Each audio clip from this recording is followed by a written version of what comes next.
আমাদের মাননীয় প্রধানমন্ত্রী চীনের সবচেয়ে ক্ষমতাধর যে তিনজন মানুষ রয়েছেন ওনাদের সাথে আলাদাভাবে বৈঠক করেছেন। যোগাযোগ ব্যবস্থা, বাণিজ্য ও অর্থনৈতিক সহযোগিতা বৃদ্ধির লক্ষ্যে বাংলাদেশ, মায়ানমার ও চীনকে সংযুক্ত করে অর্থনৈতিক করিডোর গড়ে তোলার প্রস্তাব দিয়েছে চীন। এ বিষয়ে চীনের প্রেসিডেন্ট শি জিনপিং ও প্রধানমন্ত্রী তারেক রহমান বিস্তারিত আলোচনা করেছেন।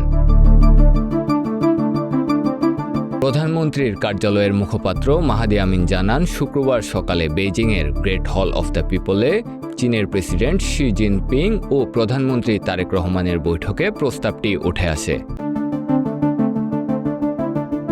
প্রধানমন্ত্রীর কার্যালয়ের মুখপাত্র জানান, প্রস্তাবিত এই করিডোরের লক্ষ্য বাংলাদেশের অর্থনীতির প্রসার, অর্থনৈতিক লেনদেন বৃদ্ধি ও পুরো অঞ্চল জুড়ে বহুমুখী যোগাযোগ ও পরিবহন ব্যবস্থাকে শক্তিশালী করা। শি জিনপিং এর সাথে মাননীয় প্রধানমন্ত্রী জনাব তারেক রহমানের এবং সেখানে প্রস্তাবনা এসেছে যে কিভাবে বাংলাদেশ থেকে মায়ানমার এবং চীন হয়ে একটি ইকোনমিক করিডোর তৈরি করা যায়, যে ইকোনমিক করিডোরের মূল উদ্দেশ্য হবে বাংলাদেশের অর্থনৈতিক আরো ব্যাপ্তি বাড়ানো, ইকোনমিক ট্রানজাকশন বাড়ানো এবং মাল্টিমোডাল ট্রান্সপোর্টেশনটাকে আরো এনহ্যান্স করা। উদ্যোগটি আঞ্চলিক বাণিজ্য, বিনিয়োগ ও যোগাযোগ ব্যবস্থার ক্ষেত্রে নতুন সুযোগ তৈরি করতে পারে বলে ধারণা করছেন বিশেষজ্ঞরা।